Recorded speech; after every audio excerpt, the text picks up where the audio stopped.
Bonjour daholo tsika rehetra, manonona fiadanan'ny tompo sy ny fahasoavany trany ho amintsika rehetra indray tratra ity anio ity.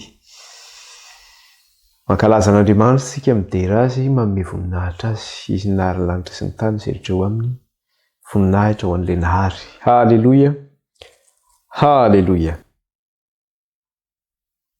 Alohan'ny hanomboantsika ny fotoana nefany dia apetratsika mbavaka indray ny fotoanantsika miteny ity, hiaraka hivavaka tsika ary. Tompo iray masina sy tsara indrindro, misaotranao zahay. Raha mbola menao fotoana indray tamin'ity anio ity ahafahanay hiara-hianatra sy handinika ny teninao. Eny indray io, tsy afaka hanao izany izahay raha tsy hametraka izany eo am-pelantananao. Ko mangataka aminao izay iray manatrehana feno io tenenao. Amin'ny alalan'ny fanahinao masina ka anjakao ny toerana izay misy anay. Miaina manjery izay nonay. Ko mampianarana iray io ny teninao amin'ny alalan'ny fanahinao masina fa voninkaelo izay vahoakanao. Sokafo ny fonay, sokafo ny sainay mahataranay ny sitraponao. Esoro anatinay iray ny fo vato ka soloy fonofo. Ary eo ka Tompo, ny fanahinao no andresy lahatra anay. Mideranao izay iray mankalaza anao izay ary manome voninahitra anao. Ary mifono aminao ihany koa izahay satria mpanombo tsy mahasoa ary tsy mahatoky eo anatrehinao. Eny mbola mitafy ny fomban-draza raha mbola mipetraka eto amin'ity tany ity. Raha io mbola maro ny fakapanahy. Ary izany ny tolomanay mbavaka isan'andro araka ny teninao ihany koa Jesosy manambara manao hoe miambena mandrakariva. Ianao nefa ray miteny manambara manao hoe raha mihainy tenika ianareo dia izaho kosa hiaro anareo amin'ny andron'ny fakapanahy. Ary ianao ihany koa Jesosy miteny manao hoe miambena mandrakariva ka aza mitsahatra. Inona moa ny anton'izany Tompo fa dia izahay tokoa dia ao anatin'izao tontolo izao, anatin'ny ferena amin'ny manodidina anay. Eninay ny von'olona, ny anatra, ny fanaovana kasopara, ny risoriso, ny tsolotra, sy ny zavatra maro samihafa izay mety ho ratsy, ny fahavetavetana maro samihafa. Ao ny fitenenan-dratsy. Ary na izahay aza Tompo dia mitolona amin'izany isan'andro mba tsy teniteny foana ny vavanay, mba tsy ho alaim-panahy izay ka handika ny lalànao na ny didinao, mba hanaja raisy ireny, hanao izay marina sy mahitsy eo anatrehinao. Keny Andriamanitra ao. Izany nefa dia tsy vitanay ny amin'ny herinay na ny tanjakay fa amin'ny alalan'ny fanahinao irery ihany. Ary miaika ihany koa izay fa tsy tanteraka izay raha tsy eo aminao Jesosy Tompo. Ka ninona mety mahalavo anay, ninona nahalatsaka anay, izay fonanay aminao sy angatanay famindram-po sy famelan-keloko, izay fonanay aminao ka angatanay fanafahana aminao isan'andro. Dia aoka Jesosy io, ianao anie nadio sy hanasanay noho ny amin'ny rahanao, hanafaka anay amin'ny fahotanay sy ny tsy fahamarinanay rehetra. Ary eo ka anie Jesosy ianao hanamarina anay noho ny amin'izany rahanao izany. Dia aoka ny fanahinao ray, hirotsaka aminay ihany koa hitantana anay ho amin'ny marina rehetra. Isaorana ianao izay efa nivimbinanao anay sy nitantananao anay tamin'ny nenemanay iny. Isaorana ianao izay rehetra efa nataona taminay ny amin'ny fiainanay rehetra. Ary isaorana ianao ihany koa izay rehetra mbola ho ataonao aminay. Ianao malala izay mahasoa anay. Fa ankehitriny izay raha hianatra ny teninao dia mitenena raha io fa voninkaelo izay vahoakanao. Ilay devoly Satana kosa nefa Tompo, aoka tsy hanjaka amin'izao fampianarana izao na hanakorotana anay, na ara-pahasalamana ihany koa izany, na eo amin'ny fiainanay. Fa aoka ilay devoly Satana dia rohana amin'ny anaran'i Jesosy tsy manan-kery, tsy manam-pahefana amin'izao fampianarana izao. Ary ilay vonona noho ny amin'ny rahan'ny zanak'ondry sy ny fofonay Jesosy. miala ianao ry satana amin'ny anaran'i Jesosy, tsy manan-kery tsy manam-pahefana amin'izao toerana izao, ny amin'ny fahasalamany tsirairay avy. Dia vonona ianao ny amin'ny ranjana koa sy ny fofona an'i Kristy. Lasa ny afo mandevina ny asanao sy mandevina anao tsy hanan-kery tsy hanam-pahefana aminay. Izao fampianarana izao ny anaran'i Jesosy.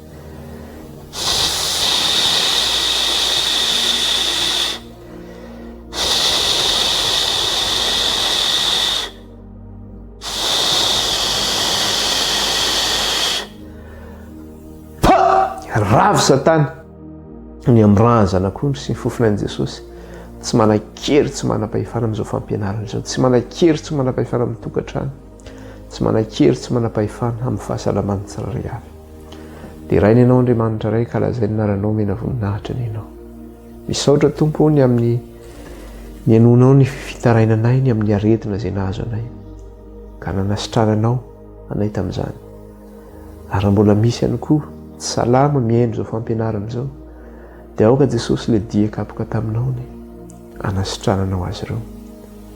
Koa raha mino ianao dia mino, dia azo fanasitranana, satria ny dia kapoka tamin'i Kristy no manasitrana ny aretina rehetra. Koa mangataka aminao izay Jesosy io, aoka Tompo ilay dia kapoka taminao ny mitondra fanasitranana ireo izay mivavaka amin'izao fotoana izao ka mitaraina aminao mangataka izany fanasitranana izany. Aoka Jesosy anasitrana azy anenao araka ny be ny fahasoavanao sy ny famindramponao. Amin'ny anaran'i Jesosy nanandratako izao vavaka izao raha eto anatrehanao. Halleluja. Dia mitenena ray fa vonikeny izay mpanomponao. Amen. Iroy soaritsika. Ino moa zavatra ndresantsika farany iny zany fa ndresaka tsika mikasika ilay hoe Jesosy Kristy ilay maty 3 andro 3 alina izay famantarana izany. Inona ny antony tonga antsika ndresaka an'izay? Satria Jesosy ihany no efa niteny nanambara manao hoe mitandrema ianareo izy fandrao misy mitaka anareo. Fa maro no avy amin'ny anarako izy ka ilaza hoe izao no Kristy. Ary tsy vitan'izany fa hoe maro ihany koa no voafitany. Dia mbola tohizany ihany ary amin'io Matteo 4:20 dia mbola miteny izy eny na dia ny olom-boafidy aza dia ho fitahana ozy izy. Zany hoe le resaka batisa ty zany, io zany tsy resaka kanangananga na resaka kitotoyo. Satria na dia efa voafidy zao ary ianao dia maninona mety mbola voafitaka ihany koa zany ianao.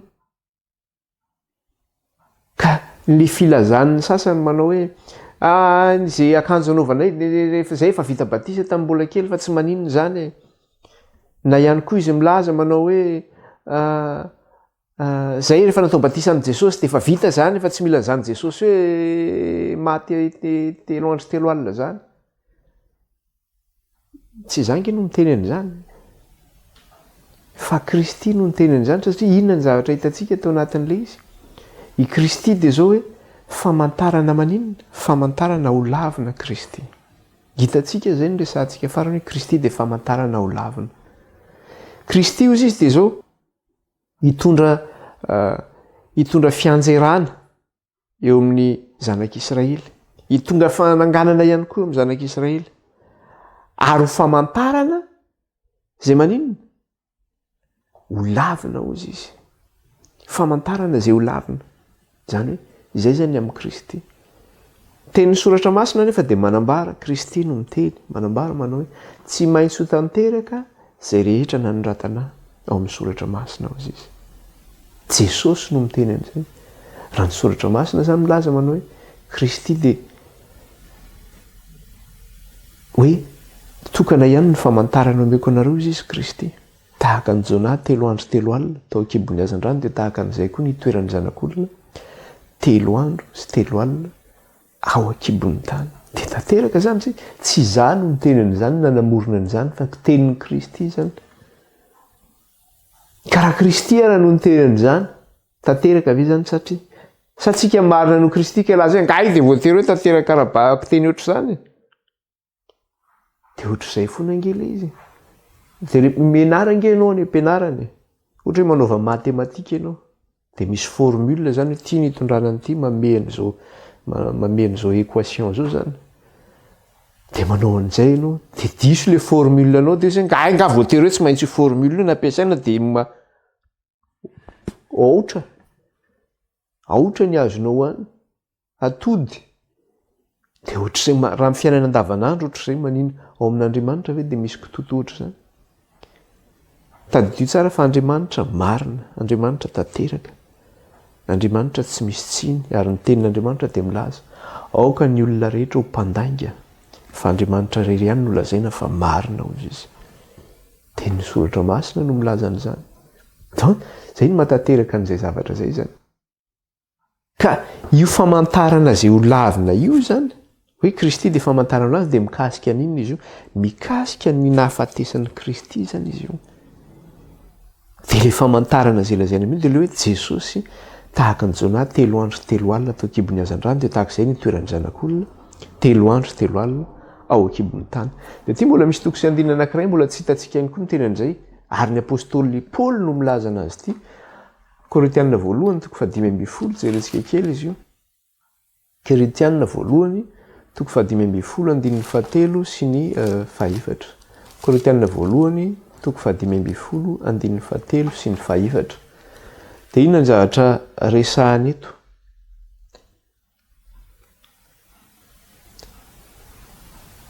vakitsika mihitsy aloha andeha manomboka amin'ny andininy voalohany fa tsy maninona de inona zavatra tenen'ny apôstôly Paoly ary ampahafantariko anareo ry rahalahy ny filazantsara zay notoriko taminareo sy noraisinareo sady iorenanareo ny filazantsara ozy izy zay notoriko taminareo sy noraisinareo sady iorenanareo zay ampahafantariko anareo izy ny apôstôly izay amonjainanareo koa raha tananareo tsara araka ireny teny notoriko taminareo ireny mahazava be nge zany izay amonjainanareo koa zany hoe io teny notorian'ny Paoly io zany izay nampahafantarin'ny Paoly io de zao amonjainantsika io raha ohatra ka maninona raha tanantsika izy izy raha tazomintsika zany izy io de io no amonjainantsika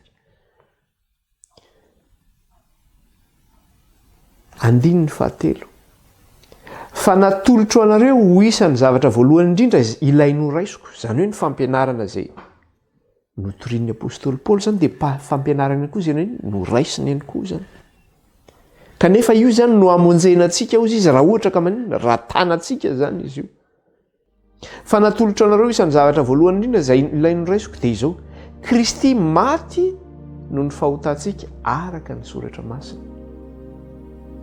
dia nalevina ary natsangana tamin'ny andro 7 araka ny soratra masina inona zany io fampianarana noraisin'ny apôstôly Paoly io izay natolony atsika ka ho famonjainantsika raha ohatra ka ho tanantsika izy io de ahoana ozy izy Kristy maty no ny fahotantsika maninona araka ny soratra masina miverina ny soratra masina foana le izy maty no ny fahotantsika araka ny soratra masina nalevina ary natsangana araka ny soratra masina inona ny voalazan'ny soratra masina mikasika an'izany zavatra izany tsy maintsy tanteraka zay rehetra nanoratana ao amin'ny soratra masina de nanokatra amin'ny sain'ny mpianatra izy alalan'ny soratra masina fa Kristy tsy maintsy maty ary hitsangana maty amin'ny andro 7 inona ny voalazan'ny soratra masina mikasika an'izay zavatra zay Jesosy tena ny teny tokana ihany ny famantarana omeko anareo izy tahaka ny Jona 3 andro 3 alina tao akibon'ny hazan-drano de tahaka izay ny toeran'ny zanak'olona atelonandro sy atelonalina ao akibon'ny tany ka io zany de tsy maintsy tanteraka zany asakasak'ireo zay soto tamboho zany sotra ny fefy raha zay ny eritreretiny ho famonjena azy fa zao mba amonjenantsika araka le tenen'ny apôstôly Paoly teo de mila tanana zany io fampianarana io mba amonjenantsika de zao tsy maintsy mitafy an'io Kristy io zany atsika araka ny soratra masina io zany fa raha tsy mitafy an'io zany tsika de tsy mahavonjy atsika araka le teny teo manao hoe fa izy Kristy sandoka sy mpaminany sandoka zay amitaka anareo izy ilaza hoe zao no Kristy na ilaza ihany koa manao hoe aindro ary Kristy de ozy Jesosy manao hoe aza makany ianareo aza mino ianareo ary eny fa na de ny olom-boafidy aza ozy de maninona de ho fitahany Jesosy no miteny an'izany. Dia tsika izay mizingizina tsy ino izay voalazan'ny soratra masina izany ditadio efa voavitaka sady tsika zany. Itsika izay miteny hoe fiangonana ity ve dia ho diso fiangonan'ny razanay ity tatona lehibe firy génération no vavaka tao. Ny ianao voavino no mbola filazany zareo azy zay. Ianao mbola voaboay kely io izy.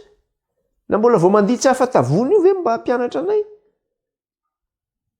Ohatr'izany ange. Sanatry n'izany hoe mampitany tenako amin'i Jesosy. Fa zany ange nanaovana ny Kristy. Ho ve ny Jesosy iny tsy ve le zanaky Josefa le mpandrafitra? Tsy zanaky Maria ve iny? Ka ahoana ny ilazany manao hoe mbola tsy ary Abrahama dia efa ary izy. Izy nefa mbola tsy ampy 50 taona akory. Dia zany angely izy. Zany fomba fisainana izany miverina ihany amin'izao fotoana izao. Ianao ve fiangonana io fa firy taona? Misy moa milaza hoe ny mopera na ny pastera ekisangely. Nianatra teolojia, nianatra nanao fianarana ambony mihitsy. Fa Jesosy na ny mpianatra Kristy taizany nianatra. Inona ny fari-pianarana ananan'izy ireo? Mpanjono, mpandrafitra Jesosy. Ary inona ny fari-pahaizan'ireo izay lehibe teo amin'ny Israely? Fariseo sy mpanorandalàna ireo. Nianatra momba ny lalàna. Ka maninona tsy tamin'izany no fidianan'Andriamanitra? Maninona Jesosy tsy mba tamin'izany no nivoahan'i Jesosy? Fa zay ilay izy hoe ny fisainan'Andriamanitra tsy fisainantsika. Ny fihevitr'Andriamanitra tsy fihevitsika, ny lalàn'Andriamanitra tsy lalantsika. Ka mba hamonjenantsika zany zao dia tsy maintsy miverina tsika mahafantatra hoe iza io Jesosy izay ho tafiana io araka ny soratra masina io. Ary ny fanaovana batisa amin'io Jesosy io no azahoako le inona? Le fahateraham-baovao. Ka le fahateraham-baovao izay ho raisiko ty. Io le fitafiana tena izy io le araka ny soratra masina io. So dia diso hoe fitafiana io izay hoe tonga ianao efa hiditra amin'ny fanasana. Dia hoe fa izy io dia hoe za sakaizany inge zay. Tsy fantatra akory ianao izy satria diso le fitafiana. Any ivelany misy ny fitoamanina sy ny fikitroan'ify. Arao araka an'izay. Zay ohatrany hoe manaraka recette zany ianao manao sakafo. Hoe tia manome an'ity zavatra ity dia mivoaka tsara ilay izy. Fa tsy ny ataoko amin'izao. Betsaka nge manao ohatr'izany. Tsisy raha manjary. Na tsy miakatra ny paty rehefa manao mofo izy na tsisy manjary. Na ny tsiron'ilay sakafo ratsy. Satria tsy manaraka recette. Dia ohatr'izay ihany koa. Ka le fahaterahana io zany zava-dehibe io fahaterahana io. Ao amin'i Jesosy Kristy io. Ahatonga anao zanak'Andriamanitra. Ka io no tsika mantsy nyresaka faran'iny hoe hitsofoka tsika hiresaka le resaka hoe Jesosy zany maty 3 andro 3 alina hiditra amin'ilay hoe famantarana anankiray vaovao ity indray. Fa misy zavatra zany mbola tsy hitantsika kely tao amin'ilay resaka hoe fahaterahana io zany amin'ilay resaka batisa io misy iverenantsika kely zany mikasika an'izy io zany. Dia rehefa vita zay dia zay tsika vao tena miditra amin'ilay resaka hoe 3 andro sy 3 alina zany. Fa zava-dehibe zany io fahaterahana io zany. Dia inona ary maha zava-dehibe le fahaterahana? Dia iverenantsika kely ny zavatra izay hitantsika. Tao amin'ny Jaona 7, ny 7. Dia jerentsika amin'ny Jaona 7, 7, inona zavatra resahany eo? Dia zao no zavatra resahany io Jaona 7, ny 7. Dia ahoana ozy izy ato? Vakitsika amin'ny anaran'i Jesosy. Jesosy namaly ka nanao taminy hoe lazaiko aminareo marina dia marina tokoa. Raha tsy hateraka indray ny olona dia tsy mahazo mahita ny fanjakan'Andriamanitra. Raha tsy hateraka indray ny olona tsy mahazo mahita ny fanjakan'Andriamanitra. Eo zany le mazava-dehibe an'ilay izy. Le olona miteny manao hoe fangahy voatery hoe zao hoe. Fangahy voatery hoe zao hoe. Nga voatery hoe amin'izany Jesosy hoe telo andro sy telo alina zany fa rehefa mino an' Jesosy dia ampy zay. Dia eo zany ny etanao le mahazava-dehibe an'le izy satria arak'le teneniny teo manao hoe lazaiko aminareo marina dia marina tokoa. Marina dia marina tokoa en vérité ozy izy. Raha tsy ateraka indray ny olona tsy mahazo mahita ny fanjakan'Andriamanitra. Raha tsy ateraka indray ny olona tsy mahazo mahita ny fanjakan'Andriamanitra. Tsika mantsy amin'izao fotoana zao. Tsika zany dia nofo aman-dratsika zany zao. Ka amin'ny manofo aman-dratsika ity dia zao tsy mahazo miditra amin'ny fanjakan'Andriamanitra tsika zany. Amin'ity nofo aman-dratsika ity. Satria ity nofo ity tsy mahazo mandovana zany fanjakan'Andriamanitra zany. Zany hoe raha tsy ateraka zany ianao maninona tsy mahazo mitsofoka amin'izany fanjakan'Andriamanitra zany. Dia ny fahafantaranao an'io fahaterahanao io zany hoe ahoana moa ny fomba haterahako zany? Eo no ahafahanao mitsofoka amin'ilay fanjakan'Andriamanitra ka raha vao ataonao kitotoy fahaterahanao io zany dia vitany aminao. Vitany aminao. Zay foana verenako foana ilay satria zava-dehibe. Filazana hoe zava vita batista tamin'ny mbola kely fa aza mifandrebireby amin'izany. Dia ataoviko tototra zao izy zay ve le araka ny soratra masina. Fa raha tsy ateraka indray ozy izy ianao tsy mahazo miditra amin'ny fanjakan'Andriamanitra ka raha diso izay fahaterahanao zay baibay ianao. Diso ny Jesosy inonao baibay ianao. Fa ity nofo ity dia tsy mahazo mandova ny fanjakan'Andriamanitra dia teneniny eo amin'ny andinin'ny fahenina. Eo ihany toko fahatelo andinin'ny fahenina. Izay ateraky ny nofo dia nofo ary izay ateraky ny fanahy dia fanahy. Ianao zany mbola tsy nateraka tao amin'Andriamanitra ianao dia mbola nofo zany ianao. Nofo zay tsy mahazo mandova ianao. Fa rehefa aterako amin'Andriamanitra ianao dia ateraka ara-panahy zany ianao ao amin'Andriamanitra. Ny nateraky ny nofo nateraka amin'ny maha-olombelona io, nateraky ny ray aman-dreny io. Fa nateraky ny fanahy kosa dia inona ny ateraky ny fanahy? Nateraky ny tenin'Andriamanitra zay ilay ateraky ny fanahy. Dia eo miverina amin'ny mazava-dehibe ilay hoe important an'ilay hoe Jesosy Kristy.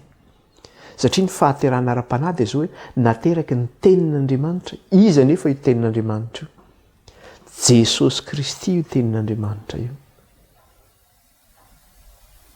Ny fahadisoanao ny fahalalana, ny famantarana an'io Jesosy Kristy io tsy mahateraka anao ara-panahy zany fa fahadisoan-kevitra izany. Dia andinin'ny fadimy vakitsika indray toko fahatelo andinin'ny fadimy dia hono izy Jesosy namaly, Jesosy no miteny, lazaiko aminao marina dia marina. Averiny Jesosy foana ilay hoe marina dia marina. Maninona moa Jesosy miteny hoe marina dia marina tokoa, hoe en vérité. Ary maninona mitsindriny Jesosy ilay izy hoe lazaiko aminareo marina dia marina tokoa. Maninona izy tsy miteny hoe lazaiko aminareo marina nge? Fa maninona mitsindriny hoe lazaiko aminareo marina dia marina tokoa satria tsindriny mafy tsara ny importance an'ilay zavatra, ilay zavatra teneniny. Zany hoe misy mavesa-danja zany zavatra lazainy io. Lazaiko aminareo marina dia marina tokoa raha misy olona tsy ateraky ny rano sy ny fanahy dia tsy mahazo miditra amin'ny fanjakan'Andriamanitra izy. Raha misy olona ozy izy tsy ateraky ny rano sy ny fanahy dia tsy mahazo miditra amin'ny fanjakan'Andriamanitra izy. Hitantsika teto zany fahaterahana zany tamin'ny alalan'ny rano sy ny fanahy. Rehefa atao batisa ianao, inona ny zavatra tenen'ny apôstôly Petera? Mibebay ianareo areo ka sao matao batisa amin'ny anaran'i Jesosy azahoanareo ny famelana ny helokareo ary nareo andray ny fanomezana ozy izy dia ny fanahy masina. Ny fanaovanao batisa fahaterahana baovao aminao. Zay hoe ateraky ny rano sy ny fanahy. Ianao vita batisa iny tsy ianao tsy ny velona fa Kristy ny velona ao anatinao. Ny fanan'Andriamanitra no mitoetra ao anatinao. Izy no mametraka le santsika tany aloha ho soratany ao am-polo lalàna ro ataony ao an-tsainy ny lalàna. Raha tsy ateraky ny rano sy ny fanahy ianao izy dia tsy mahazo miditra amin'ny fanjakan'Andriamanitra. Zay zany mahazava-dehibe an'ilay hoe fahaterahana. Ary Kristy no maninona? Ao amin'ny Kristy tsika no ateraka. Jerentsika ato amin'ny Petera voalohany izy. Ahoana izy io amin'ny Petera voalohany? Petera voalohany toko voalohany andininy fahatelo amby roapolo. Petera voalohany toko voalohany ny andininy 3:20. Petera voalohany toko voalohany dia ny 3:20. Izao ny vaky teny amin'ny anaran'i Jesosy. Fa efa teraka indray ianareo, tsy tamin'ny voa mety loza izy, fa tamin'ny tsy mety loha, dia ny tenin'Andriamanitra izay velona sady maharitra. Fa teraka indray ianareo. Tsika zany fahaterahana voalohany izay nahaterahantsika ara-nofo. Fahaterahana faharoa zany dia zao hoe ao amin'ny Jesosy Kristy. Fa teraka indray ianareo izy tsy tamin'ny voa mety ho loha, fa tamin'ny tsy mety ho loha. Zany hoe tsy mety levona zany. Dia ny tenin'Andriamanitra izay velona sady maharitra. Tamin'inona zany no niterahana antsika? Tamin'ny tenin'Andriamanitra izay velona sady maharitra hozy izy. Iza nefa io tenin'Andriamanitra io? Jesosy Kristy io tenin'Andriamanitra io. Io le teny tonga nofo io. Dia izay mandray an'io teny tonga nofo io dia ahoana? Jaonina toko voalohany 2:12. Jaonina toko voalohany 2:12. Ny anaran'i Jesosy.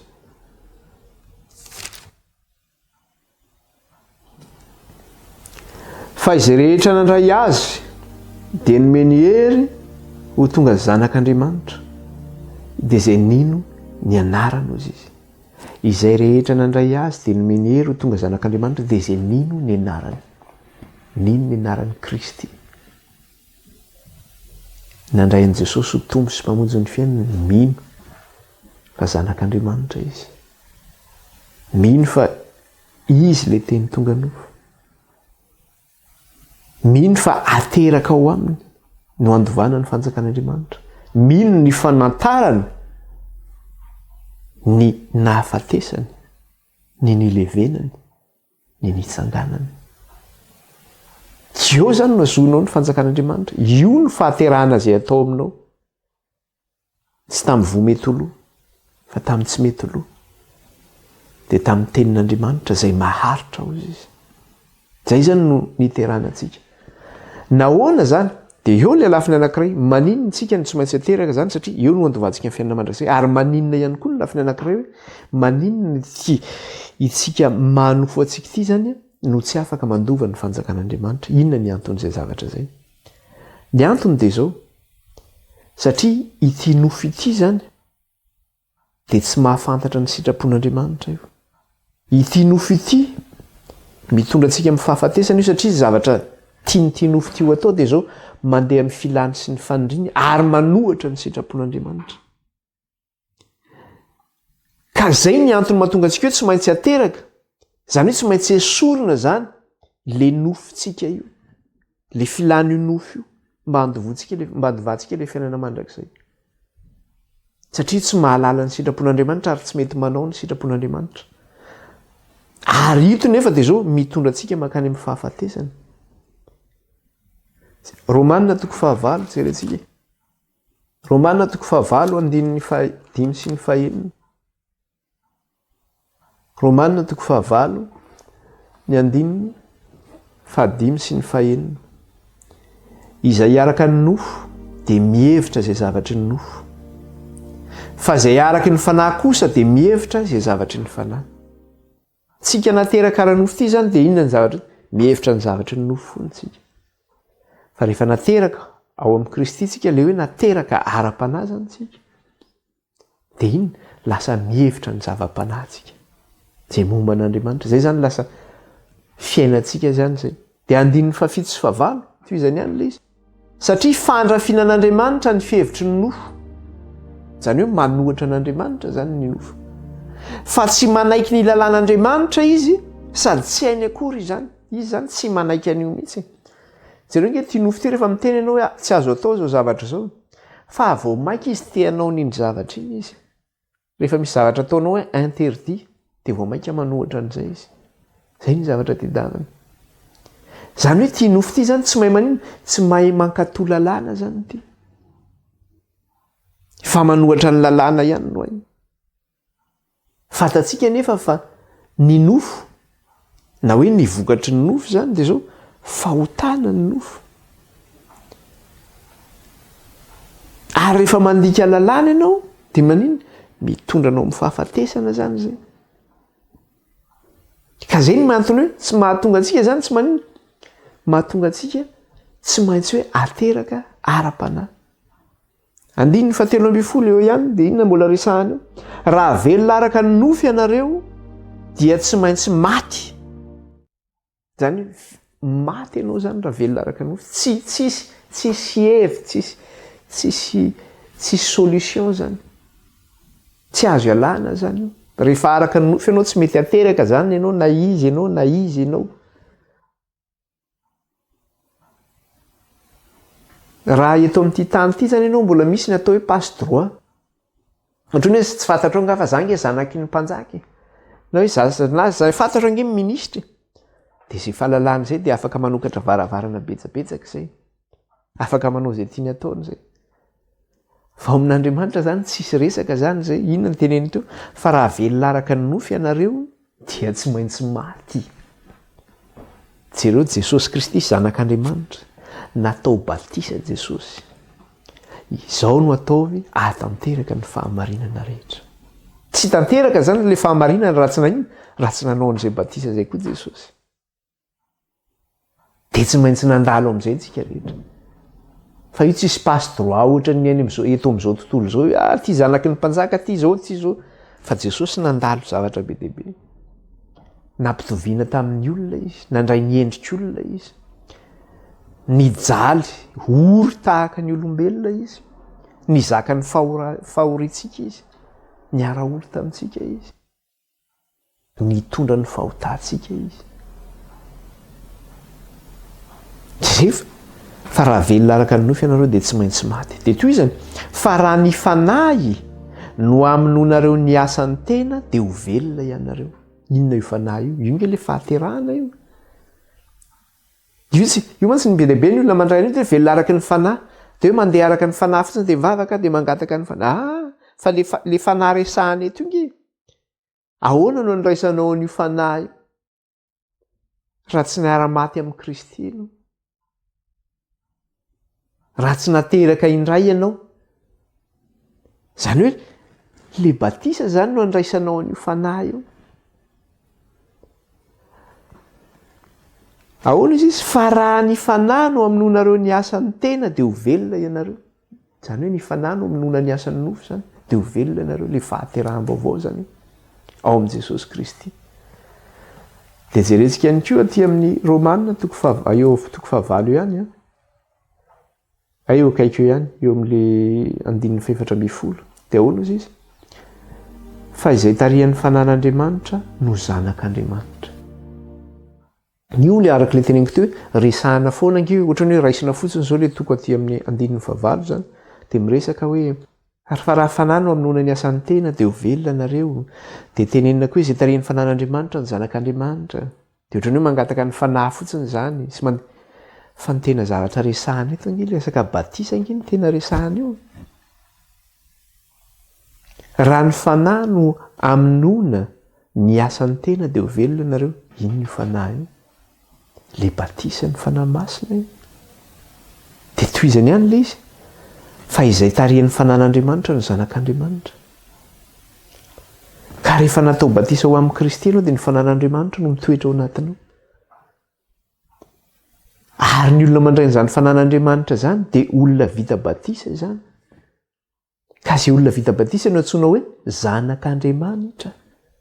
Ary ny olona vita batisa no manino? No andray ny fanomezana dia ny fanahy masina. Dia ileo izy, le fahaterahana ara-nofo zany sy ara-panahy tsy mitovy mihitsy. Satria ny nofo manohatra ny lalàn'Andriamanitra, manohatra ny sitrapon'Andriamanitra. Fa ny fanahy kosa dia zao mandeha araka ny sitrapon'Andriamanitra. Satria nateraky ny tenin'Andriamanitra izany ianao. Zany hoe ny antokana zany ahafahantsika velona zany dia zao hoe mila afaka zany tsika amin'ity nofo ity. Mila maty tsika zany ara-nofo. Dia ozy tsika manao hoe ahoana ny ahafaty any efa za mbola velona eto amin'ity tany ity. Fa zao ny teneniko amintsika ny kristianina dia antsoina hoe mort vivant raha zay ny azy io lazana anazy. Maty izy amin'ny nofo fa velona izy ara-panahy. Tonga amin'ilay hoe fa lasa ny zavatra taloha, indro tonga vaovao ankehitriny. Dia ao amin'ny Romanina toko fahaenina izy no miteny an'izay. Jerentsika eo amin'ny Romanina toko fahaenina dia ny andininy fahafito no jerentsika. Ao no izy eo amin'ny andininy fahafito eo dia zao ny vaky ny teny amin'ny anaran'i Jesosy. Fa izay efa maty dia afaka miota. Raha ohatra raisitsika angely izy, ohatra raisitsika satria eo mantsy ilay izy hoe ny ahafahantsika velona zany zao dia tsy maintsy manino, tsy maintsy maty ara-nofontsika. Dia rehefa maty amin'ny nofo zany tsika dia velona ara-panahy. Ka raha raisitsika zany ohatra hoe mandray ohatra tsika hoe misy olona anankiray zany maty iny. Dia ny olona maty iny ve dia mbola mifoka sigara iny ao pasanao.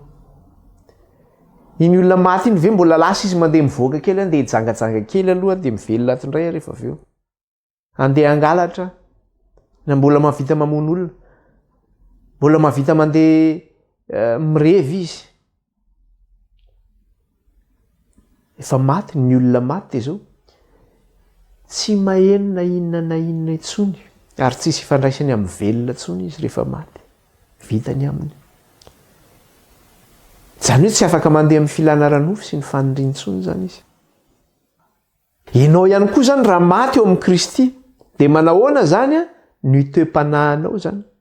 Dia eo amin'ny toko fahaenina ihany izy no miteny azy.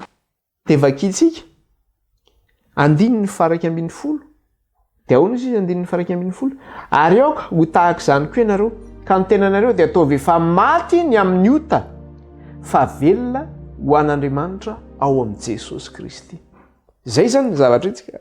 Raha tsika zany dia zao maty amin'ny ota fa velona ao amin'Andriamanitra ao amin'i Jesosy Kristy. Satria nahoana tsy izaho intsony no velona fa Kristy no velona atao anatiko. Galatiana toko faharoa andininy faharoapolo. Jerentsika kely. Galatiana toko faharoa andininy faharoapolo.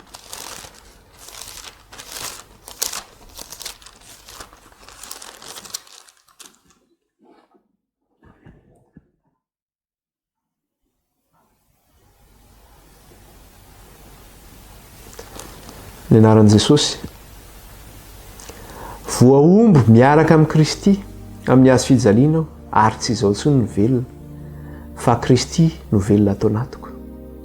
Fa izay velomako ankehitriny amin'ny nofo, satria tsika efa maty amin'ny nofo, dia zao dia hivelomako amin'ny finoana ny zanak'Andriamanitra izay efa tia ka nanolotra ny tenany hamonjy ahy. Voaombo miaraka tamin'i Kristy teo amin'ny hazo fijaliana satria nioentin'i Kristy teo amin'ny hazo fijaliana ange ny fahotantsika rehetra. Dia rehefa maty Kristy tany am-pasana dia nanino? Nalevony ny fahotantsika. Nitsangana tamin'ny maty Kristy, nitsangana tamin'ny voninahitry indray tsisy fahotana intsony. Dia ohatr'izay mihitsy ny endriky ny batisa izay atao amintsika. Ny endriky ny batisa izay ataontsika zany dia zao manombo ny fahotantsika eo amin'ny Kristy.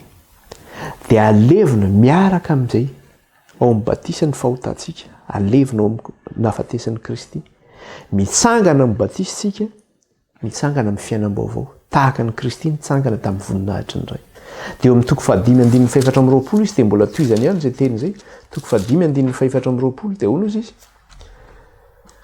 Fa izay an'i Kristy Jesosy dia efa nanombo ny nofony mba amin'ny faniriany sy ny filany tamin'ny hazo fijaliana. Zany hoe ny filanao sy ny fanirianao, io zany no fatsihanao tao amin'ny hazo fijaliana. Natolotra ho an'i Kristy io. Dia eo amin'ny Romanina toko fahaenina izy verenantsika amin'izay ilay Romanina, amin'ilay endrika ilay fampitoviana amin'ilay nahafatesan'i Kristy. Romanina toko fahaenina andininy fahatelo sy ny fahaefatra. Dia ahoana izy? Romanina toko fahaenina andininy fahatelo sy ny fahaefatra. Dia zao ny vaky ny teny amin'ny anaran'i Jesosy.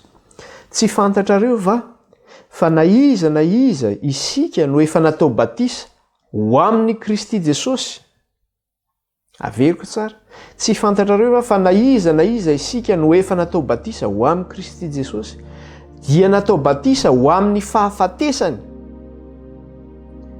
koa niarina levina tamin'ny batisa ho amin'ny fahafatesana isika mba ho tahaka ny nananganana Kristy tamin'ny maty tamin'ny voninahitry ny ray no andehanantsika kosa ho amin'ny fiainam-baovao. Zany hoe nampitoviana ny endrika tamin'ny hafatesan'ny Kristy zany io batisa zay ataontsika io. Dia miteny amintsika ako manao hoe alaivy ny zazakely iny, zazakely mbola mena vavy iny, dia alaina le rano kely iny dia araraka amin'ny lohany. Fampitovizana ve zany amin'le nahafatesan'ny Kristy? Fampitovizana ve zany amin'le batisa nataon'ny Kristy? Kristy no fatsihana teo amin'ny hazofijaliana nitondra ny fahotantsika. Satria efa nombona teo amin'ny hazofijaliana ozy izy, ny filantsika mba amin'ny fanindritsika. Dia teneniny teo fa na iza isika no efa natao batisa ho amin'ny Kristy Jesosy dia natao batisa ho amin'ny fahafatesany. Dia i Kristy natao nalevina iny, nalevina ho pasana izy. Ny olona levina ny pasana izy, any ambanin'ny tany izy no milevina. Filazantsika any ambanin'ny rangilavo ny fitenenana azy. Ambanin'ny tany izy no alevina. Zany hoe alevina zany ianao zany atsofoka ao anaty rano, alaina zany ny olona atao batisa iny dia atsofoka ao anaty rano izy, alevina zany, ajoboka ao anaty rano mihitsy, ohatrany hoe mandevina zany fandevonana. Ny dikan'izany hoe alevina zany ange ohatrany hoe totofany. Hoe mandavaka lavaka ianao dia misy zavatra alevinao dia totofanao, zay ny hoe alevina. Dia ohatrany mihitsy alevina zany ianao anatin'ny rano, ajoboka, ny dikan'ilay hoe alevina dia ajoboka ao anaty rano ianao. Zay ilay hoe alevina fandevenana, mandevina ny fahotanao. Zay fanetin'ny Kristy teo amin'ny hazofijaliana, alevina miaraka amin'ny hafatesany zay.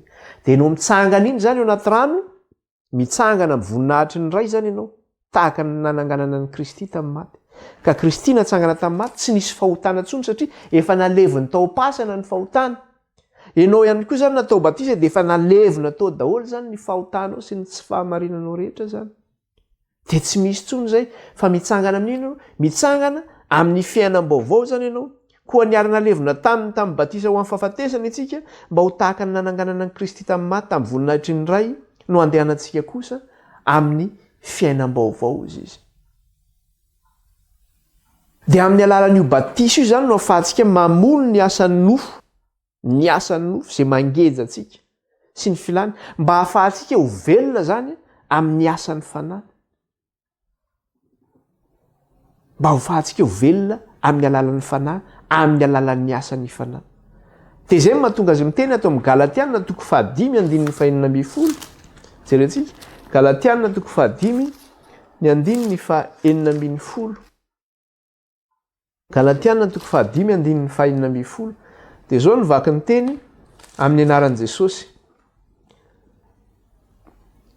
Fa hoy izao, mandehana araka ny fanahy dia tsy hatanteraka ny filan'ny nofo ianareo. Inona zany ny tiany tenen'ity Galatiana ity? Io zany iain'ny fiangonana misy teny io. Fa inona ny tena hevitra io? Ilay hoe mandehanana fanahy, mandeha araka ny fanahy ange ilay fahaterahana araka ny fanahy. Rehefa mitoetra ao anatinao zany io fanahy io amin'izay, satria ianao nateraka tao amin'i Jesosy Kristy. Dia maninona? Tsy tanteraka aminao intsony ny asan'ny nofo satria efa novonoinao tamin'ny hafatesan'ny Kristy teo amin'ny hazofijaliana. Efa novonoinao tao amin'ny batisa zay nataonao. Ankehitriny ianao efa olom-baovao nateraka araka ny fanahy. Ka ianao olom-baovao iny dia manao ahoana? Tsy mandeha araka ny nofo intsony ianao satria tsy ianao intsony ny velona fa Kristy ny velona ao anatinao. Hoe tsy izaho intsony ny velona fa Kristy ny velona atao anatiko. Hoy izao, mandehana araka ny nofo ianareo. Azafady, hoy izao, mandehana araka ny fanahy dia tsy hantanteraka ny filan'ny nofo ianareo. Raha tiantsika zany andeha araka an'izany fanahy zany dia izao, mila hateraka zany tsika. Fa io tsy hoe tonga fotsiny hoe za te handeha araka ny fanahy, te hiova ny fiainako, te handeha araka ny fanahy, fa nga hainao mandeha araka ny fanahy zany. Na iodika vana ianao, fa raha te handeha araka ny fanahy zany ianao dia tsy maintsy miafara amin'inona zay? Tsy maintsy miafara amin'ny batisa zay. Mba hahafahanao marina tena mandeha araka ny fanahy. fa raha ohatra ianao hoe andeha araka ny fanahy nefa ianao tsy manao batisy mbola ny filan'ny nofinao no mahatonga anao tsy mbola natao batisy satria sakanan'le nofo tsy mety atao batisy ianao mba ho ateraka indray araka ny fanahy. Fa raha te anderaka ny fanahy zany ianao mba tsy andehananao araka ny nofo intsony dia tsy maintsy ateraka zany ianao. Dia rehefa nateraka zany ianao ka te andeha araka ny fanahy amin'izay dia inona ny zavatra tanteraka ao anatinao? Le vokatry ny fanahy zany no tanteraka ao anatinao. Andininy fa 2:20 dia inona ny vokatra fanahy zay tenenina eto? Fa ny vokatry ny fanahy kosa dia fitiavana, fifaliana, fiadanana, faharipo, famoram-panahy, fanaova-tsoa, fahamarinana, fahalemem-panahy, fahononam-po. Tsy misy lalàna manohitra izany. Fa izay ihany Kristy Jesosy dia efa nanomby ny nofony mba ny fanindry filany tamin'ny hazo fijaliana. Zay nge natonga an'io teny voalaza. Dia taiza ny nanomboanao an'io zany satria Kristy no mitondra teo amin'ny batisa ny nanomboanao an'io. Dia rehefa nomboanao dia mandeha araka ny fanahy amin'izay ianao dia ny vokatry ny fanahy no tanteraka ao anatiny. Lasa manana fitiavana ianao, lasa manana famoram-panahy ianao. Raha olona masika lava ianao, lasa manana fahalemem-panahy ianao. Raha misy olona tsy mba mionona mihitsy, lasa manana fahononam-po izy. Ary ny asan'ny lalàna no ao anatiny. Tanteraka ao aminy asan'ny lalàna. Satria Kristy ny velona ao anatiny. Kristy ve nandika lalàna? Kristy tsy nandika lalàna. Ka raha Kristy no atao anatiko, ahoana moa ny andikako lalàna zany? Tsy manao an'izany. Tsy manao an'izany. Velively aho zany. Ka raha tsy atao batisa zany nampitoviana ny amin'ny nahafatesan'ny Kristy. Zay no mahazava-dehibe n'ilay izy. Tsy maintsy tanteraka izay nanoratana ny Kristy araka ny soratra masina ozy izy. Raha natao batisa zany nampitoviana amin'ny nahafatesan'ny Kristy dia tsy afaka mamono ny asan'ny nofo ao zany. Raha ohatra diso zany io Jesosy inonao io dia manahoana? Dia mbola tsy mahazo mandova ny fanjakan'Andriamanitra zany ianao. Satria nahoana? Mbola io nofo io ihany no velona ao anatinao zany. Fa tsy Kristy ilay araka ny soratra masina no ao anatinao.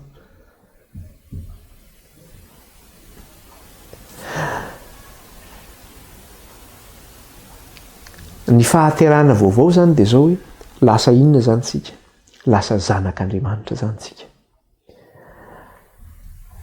Ary eo ilay zavatra anankiray ihany koa amin'ny fahaterahana io. Zavatra anankiray dia zao hoe rehefa teraka zany ny eto an-tany ny olona anankiray dia tsy tonga dia teraka hoe lehibe izy. Fa rehefa teraka izy dia zazakely izy miteraka. Ary izy le mbola teraka iny zany dia mbola misy zany le évolution.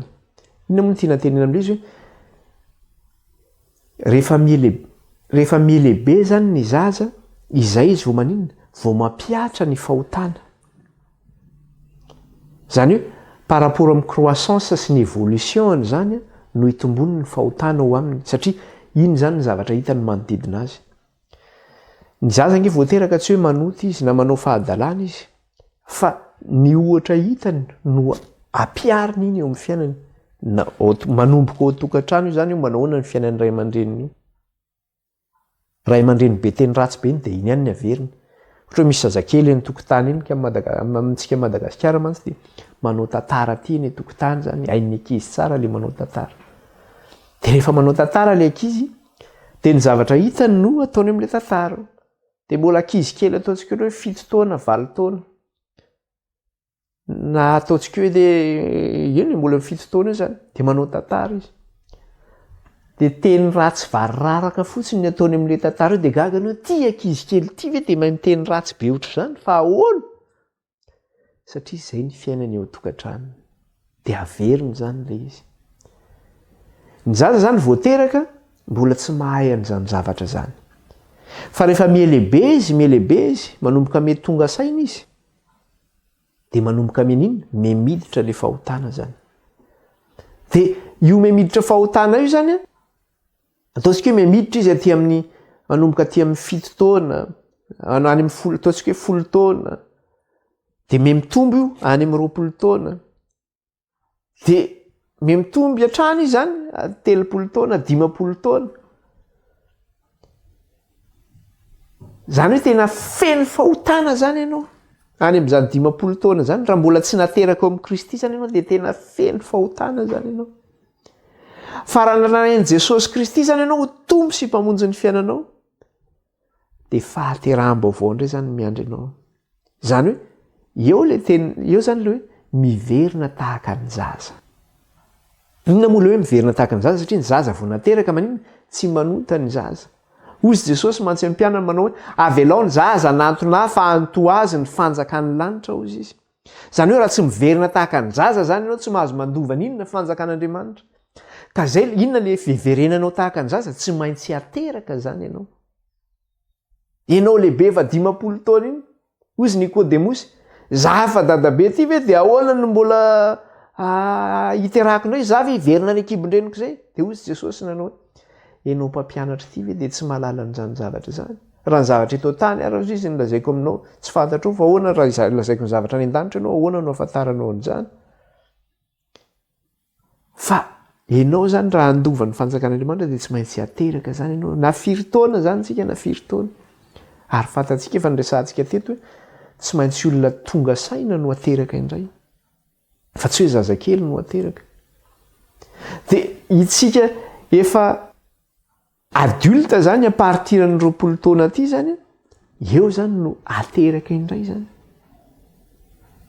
Mba hiverenantsika tahaka ny zaza ao anatin'ilay fahamarinana, ao anatin'ilay fahamasinana, ao anatin'ilay innocence zany, tsy misy tsiny. Inona ahafahantsika miditra amin'ny fanjakan'Andriamanitra dia tsy maintsy ateraka zany tsika mba handovantsika ilay fanjakan'Andriamanitra. Dia raha ohatra ka teraka ranofo zany le zaza, araka le évolution hitantsika teo zany, na le ambaratonga hitantsika teo ny amin'ilay fitombon'le zaza zany hoe 10 taona, 20 taona, ataontsika hoe 10 taona, 15 taona, 20 taona, 30 taona, 50 taona. Zany hoe ny avosa le fahotana, ny tombo le fahotana. Kanefa iny mitondra makany amin'ny fahafatesana iny. Dia raha ohatra izy ataontsika hoe aty efa 50 taona izy vao natao batisa dia nateraka izy dia miverina tahaka ny zaza zany zay nateraka izy ao amin'Andriamanitra. Dia rehefa nateraka indray izy ao amin'Andriamanitra satria mbola zaza voateraka zany izy, Kristy no velona ao anatiny. Olona vaovao zany iny olona iny. Satria le nofiny zany efa nomboany teo amin'ny hazo fijaliana sy ny filany ary ny faniriny ary nalevina teo amin'ny batisa ny fahotany. Dia izy nitsangana teo amin'ny batisa iny, olona vaovao zany iny. Ka araka le tenentsika hoe ny olona maty ve mbola mavita mifoka sigara, mbola mavita mangalatra, mbola mavita mijangajanga, mbola mavita misotro toaka. Fa efa nateraka amin'ny Kristy zany ianao dia hoana? Efa nanombo an'izay filanao zay ianao sy ny fanirinao teo amin'ny hazo fijaliana. Zany hoe olona vaovao zany ianao. Avelanao Kristy hanjaka ao anatinao, hitantananao amin'ny vokatry ny fanahy mba tsy handehananao intsony amin'ny vokatry ny nofo. Dia rehefa mandeha amin'ny vokatry ny fanahy amin'izay ianao satria fahaterahana ianao zany, eo amin'ilay innocence indray zany ianao tsy manatsiny. Dia maninona? Raha ny totongana ny fiainanao nitondranao anakany amin'ny fahafatesana tamin'ilay fahotana, tamin'ny fahaterana ara-nofo, dia ankehitriny indray zany miakatra indray zany ilay fiainanao. Manakaiky ny lanitra zany. Satria zaza vaovao zany ianao, tsisy tsiny. Dia miakatra ny fahamarinanao. Mitombo ny fahamasinanao, mandra-piavin'ny Kristy ny amin'irao ny lanitra. Dia izay no mahatonga ilay teny anaty Apokalipsy miteny manambara manao hoe Apokalipsy 2:20, ny 9:1. Apokalipsy 2:20 dia ny 9:1. Apokalipsy 2:20 dia ny 9:1. Vakitsika amin'ny anaran'i Jesosy. Dia ahoana ozy izy? Izay manao ny tsy marina, aoka mbola anao ny tsy marina ihany izy. Ary izay maloto, aoka mbola hialoto ihany izy. Ary izay marina kosa, aoka mbola anao ny marina ihany izy. Ary izay masina, aoka mbola hiamasina ihany izy. Ianao zany raha teraka indray eo am' Jesosy Kristy dia zao miandrandra ny lanitra ianao manantena ny fiavian'i Kristy. Ahoana zany ny toerana misy ianao dia io le tenenina io manao hoe izay manao ny marina kosa ozy izy dia aoka mbola anao ny marina ihany izy, zany hoe mitombo zany le fahamarinanao aminy. Ary izay masina ozy izy aoka mbola iamasina ihany izy mitombo le fahamasinanao aminy. Ho an'ny olona nefany izay tsy mety ateraka zany fa miziriziry velona amin'ny nofo io, mandra-pahafatiny araky ny hitantsika teo hoe 10 taona, 20 taona, 30 taona, 70 taona, 50 taona mandra-pahafatiny dia inona ny zavatra fiainan'iny olona iny? Izay manao ny tsy marina aoka mbola anao ny tsy marina ihany izy, ary izay maloto aoka mbola ialoto ihany izy. Zany hoe izy zany efa manao ny tsy marina iny vao mainka me mitombo ny tsy fahamarinany. Izy efa maloto iny vao mainka maloto ihany izy, me vetaveta ihany izy. Dia jereo nge fiainan'ny zanak'olombelona raha mijery sika, hoy sika tamin'ny 20 taona lasa tena tsara ny fiainana, tena tsisy an'izao zavatra hitantsika amin'izao fotoana zao. Raha raisiko fotsiny ataoko hoe 20 taona lasa teto Frantsa ohatra hoa 20 taona lasa, tsy mbola nekena teto zany hoe mariazy fanambadiany lasa ny vavy sy ny vavy zany. Ary tsisy mahasamanao an'izany ny velany iny. Fa amin'izao fotoana izao efa aty aoriana zany tsika dia efa nekeny ny fanjakana zany fanambadiany lasa ny vavy sy ny vavy zany, izay efa vetavetana eo anatrehan'Andriamanitra. Inona zany zavatra nisy? Nenaloto zany. Le tsy fahamarinana zany vao mainka mitombo tamin'ny tsy fahamarinana ihany zany. Dia jerentsika koa raha mijery sika Madagasikara hoe nanao Madagasikara 20 taona lasa tany aloha. Eo no mety miteny manao hoe tamin'ny andron'ny président Ravalomanana ohatra ny tena mba tsara, mba nisy rirany Madagasikara, mba misy jerena, mba nisy fahamarinana ihany. Amin'izao fotoana zao fanjakany baroa ny zavatra misy, samy manao zay saim-patany ny olona, na dia misy ara-ny fitondram-panjakana tsy voafehin'ny mpitondra fanjakana intsony ny zavatra misy eo amin'ny firenena. Inona ny vokatra amin'izany? Satria nahoana? Me mitongana zany, me maloto ny olona, me tsy marina ny olona, mitondra makany amin'ny fahafatesana. Ary io mandra-piavin'i Jesosy amin'ny rano lanitra dia izay ny zavatra misy. Rehefa tsy eo amin'Andriamanitra zany ny olona dia izay ny zavatra misy. Fa rehefa ao amin'Andriamanitra kosa dia me miakatra indray ny fiainana izany. Satria mitondra makany amin'ny fiainana ny fandraisana ny Kristy, mitondra makany amin'ny fahamarinana, mitondra makany amin'ny fahamasinana. Raha eto zany nge ny zavatra jerena reto, ny fahadalàna dia tsy fantatra intsony, tsy ary voatanisa intsony moa zany. Vetaveta daholo ny zavatra jerena. Ny olombelona mieritreritra mitombontsika ara-teknôlôjika mandrosontsika, fa mandroso makany amin'ny fahotana. Satria nahoana? Amin'ny alalan'ny internet na ordinateur io dia feno zava-betaveta sy zava-padiny io, dia iny nefa ny olona raha mandeha amin'ny arabe dia mila hidofotra amin'ny poto daholo, satria eo ambany eo amin'ny telefonina daholo ny maso. Dia eo ny androm-piainana andevoziny io telefonina io. Dia ny vidéo jerena amin'io dia sary vetaveta, dia mifampandefa sary, hitanao ve ty sary vaovao ty indray? Hitanao ve ty indray?